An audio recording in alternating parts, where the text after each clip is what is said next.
Hey, I'm Hannah Scalise for CBS 21 Next.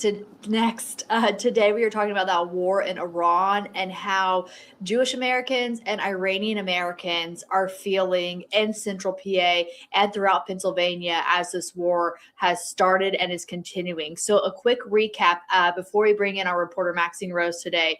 Right now we know U.S. military officials say Operation Epic Fury, which is what it's being called, hit more than 1,000 targets within the first 24 hours alone, plans to carry out more strikes over the next several weeks.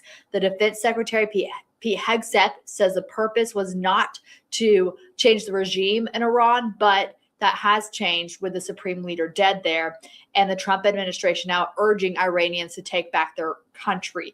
Here's what's happening, though, in the Middle East. Iran is now striking back. They're launching drones and missiles at allies that host American military bases in the region.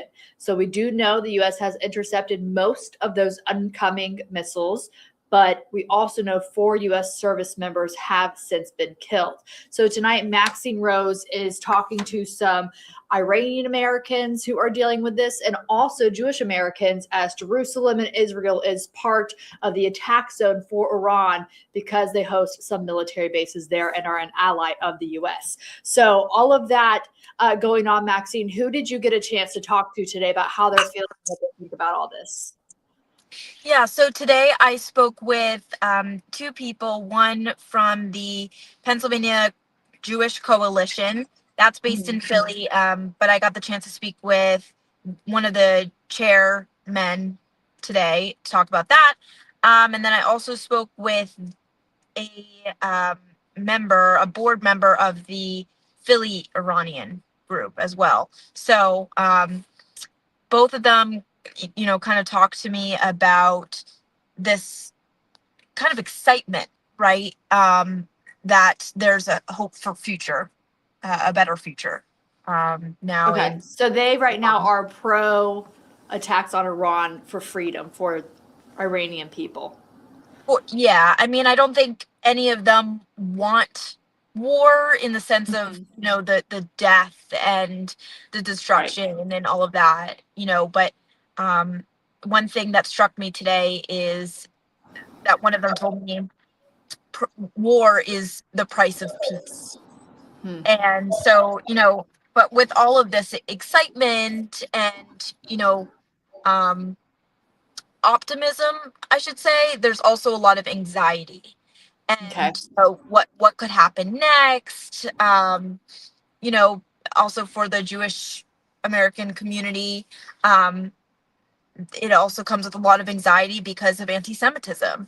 And even one thing that struck me too was that one person said, even if Israel was not involved here, there would still be anti-Israel, anti-Semitic sentiment here, just simply because it's in the Middle East and because there's a long history there. So I think it just adds another layer that there is, U.S. and Israeli involvement together. I know that there's also, some complicated feelings about the way this all began. But ultimately, I think there's just, it's a confusing time because you have so many people who are truly, trying to come out with that message. Like this is something that the Iranian people have been asking for decades, and somebody finally heard them. But there's just the politics of it all has kind of clouded that in a sense. So both communities were able to kind of talk about how that has affected, home. Yeah. Mm-hmm. Yeah. So are they I think I was reading there was a Jewish holiday tonight where a lot of people are going to be going to synagogues throughout central PA and throughout Pennsylvania in general. Yes, tonight is Purim. And so there's as you said, there's going to be a lot of people who are at synagogue tonight, or are with family and friends and gathering. And it's also one of the holidays that you dress up or something like that. So and you dress up, it's kind of like a Halloween Think of Okay. it that way. So, they dress up and it's really fun, but you're making yourself known. So there's also kind of that fear too as you walk through your community, through your neighborhood, so on and so forth. But many Jewish communities and Jewish leaders have reassured people at those synagogues that they are going to make sure that there's extra security and that they're talking with, any of the security partners to make sure they're doing whatever they can. But so that's just one way that they're kind of battling that. Okay. I'm thinking it as you're talking, like if I was somebody who had a problem with Jewish people, this just gives me an excuse or a reason to target them. Is what it sounds like is what I'm hearing from maybe parts of the Jewish community of like, I already have a target on my back because I'm Jewish. And now this just ups the ante if you disagree with what's going on, in the Middle East right now. Yeah, Okay. exactly. And think about this too, like this is a back-to-back situation for the Israeli people, having already gone through everything with Hamas and still continuing to, battle their way through that. They're now dealing with this with Iran. So, yeah. So I was just gonna ask, did the Iranian American or Iranian American, I don't know which way is like the official correct way to pronounce it, Iranian, did they, how is she feeling about all of this? Did she live there recently? I think I was reading that she escaped. What's kind of like her background? Yeah, so And she now left she's in the US. in 1979. Okay. So that was just in the beginning stages of the Iranian Revolution.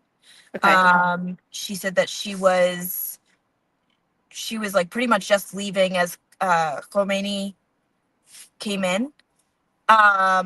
So she talked to me about, being 13 years old and coming over here. At 13, you're aware of what's going on around you, and you can remember what it was like to live there. Yeah.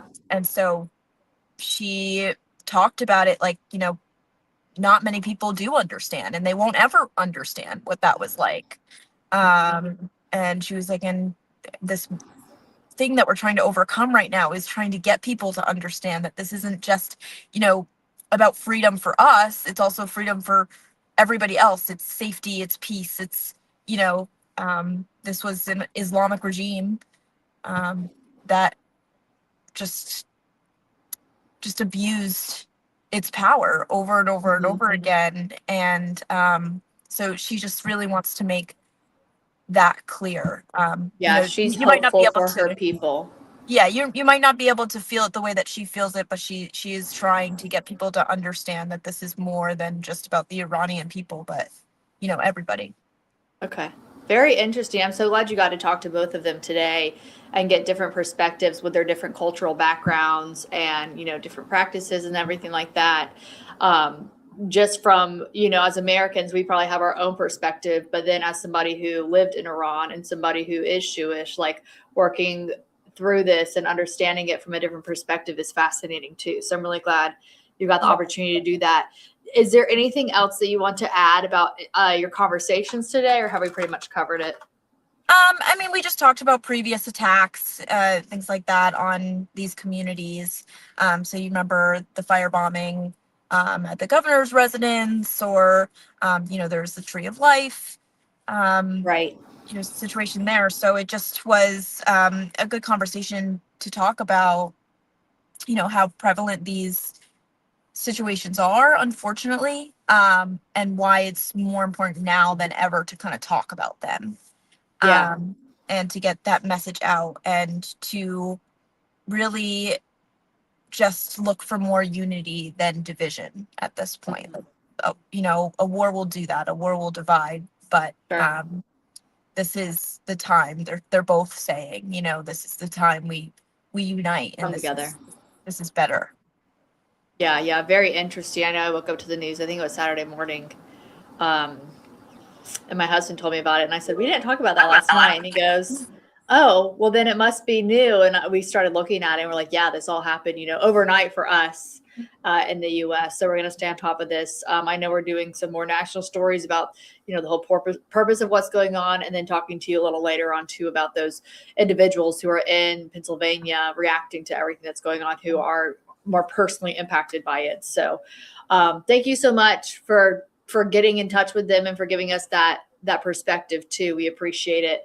And you can watch more on the story tonight at 5 and 6 o'clock. And then also on our website, we have a lot of information about all of this as it's continuing to come down nationally and internationally, and also just your local angles and how local people are reacting and feeling about this. Of course, not everybody is for this attack or how it happened. But Maxine was able to talk to 2 people who are saying they are hopeful for this and that they do see good to come from what has transpired thus far. So we'll keep you updated on, all the different reactions we also have today on Facebook. Later on this afternoon, we're going to read over some of your comments too, of those who are for and against what's going on right now, as we are, working to get both sides and working to figure out and just everybody's reactions as this plays out, right in front of our eyes. So that's it for now for CBS 21 Next. Thanks for joining us for this more heavy and in-depth topic. But like I said, we'll keep you updated here on YouTube and on our Facebook pages and social media on CBS21.com. Have a good one.